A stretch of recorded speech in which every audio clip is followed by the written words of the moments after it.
Okay, what you're looking at here is a bin that I use for outdoor stratification of different things like seed nuts. And the reason I have to use a bin like this and then have it weighted down with something heavy, like an old pot, is of squirrels. I've made the mistake before where I did have these out in the open, and this is what you'll find surely within a day or so, if not a few hours, is the squirrels will just go in and they'll eat every, or at least take every last nut that you have. I have different types here. Shagbark hickory. This is bitternut hickory. And then there's another one that I started later to make up for what the squirrels took. So it's sort of a long process, but it's not a big deal. I just put the seed nuts in vermiculite, moisten them a little bit, and then seal them up, label them. And if you let them go over a full winter in many places, as long as there's around 90 days of temperatures just above the freezing mark, that should be enough to cold stratify the seeds. So what I'm going to do today is take some of these that have been here for over 90 days, or 90 cold days anyway, and I'm going to sort of sort through them and then plant them. Okay, so I got my shagbark one. This had been partially invaded by squirrels. I sort of discovered when I had them on my back porch, and I saw squirrels hanging out, and then I figured out what was happening, and I was horrified to see all the tears in these Ziploc bags. Once I moved these, or what was left, to the bin, all I saw were a bunch of squirrels just hanging out around the bin for a few days until they figured out they couldn't get in. They supposedly have a big sense of smell.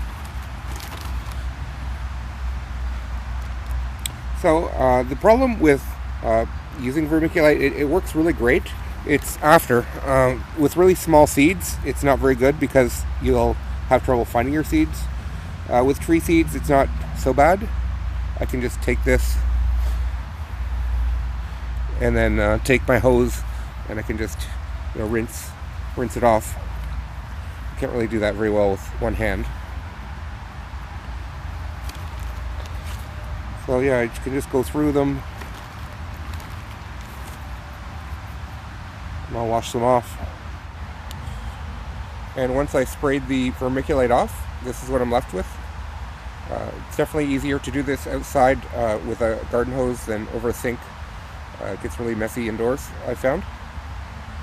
So these are basically ready to plant, or if I don't want to plant all of them, I can put them in a place that's not damp and not too hot, and I don't have to worry about them germinating. But I am going to plant some of these for now. Well, here's an update after a couple of months. I think it's been around 60 or 70 days. These are 4 seedlings that have taken off. I'm growing them in kind of a deeper pot. They should be in a deeper pot than this, but that's all I have. I've had them sitting in some water. I'm not going to do that anymore, but yeah, the roots are starting to come out the bottom.